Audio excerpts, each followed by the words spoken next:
Comme ses compatriotes, c'est un président de la République qui entame sa semaine avec sérénité au lendemain d'une tentative de déstabilisation des institutions de son pays. Devant son ordinateur, le chef de l'État Félix Antoine Tshisekedi a rejoint en début de matinée de ce lundi la plateforme virtuelle à laquelle étaient connectés ses homologues de la SADC pour une réunion extraordinaire du sommet de chefs d'État et de gouvernement. Au cœur des discussions, la question de la sécheresse et des inondations causées par le phénomène El Niño. Mais dès les premières minutes de la réunion présidée par João Lourenço, président de l'Angola,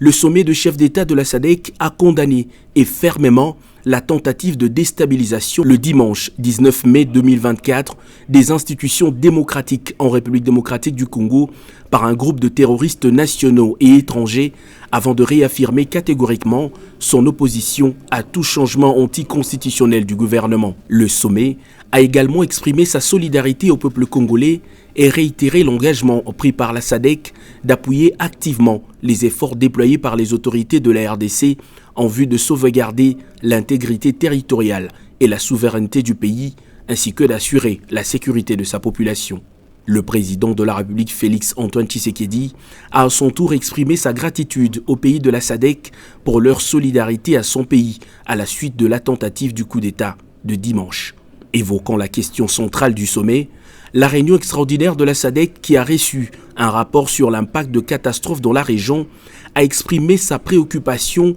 au sujet de la crise humanitaire engendrée par la sécheresse et les inondations qu'El Niño a aggravées, avec pour conséquence plus de 61 millions de personnes touchées par le phénomène. Dans l'objectif d'augmenter les ressources nationales des États membres touchés auxquels fait partie la République démocratique du Congo, le sommet a lancé l'appel humanitaire régional de la SADC à plus de 5,5 milliards de dollars et a également déployé des efforts pour mobiliser des ressources auprès de partenaires nationaux, régionaux et internationaux afin de faire face aux répercussions de la sécheresse et des inondations auxquelles font face plusieurs pays du continent.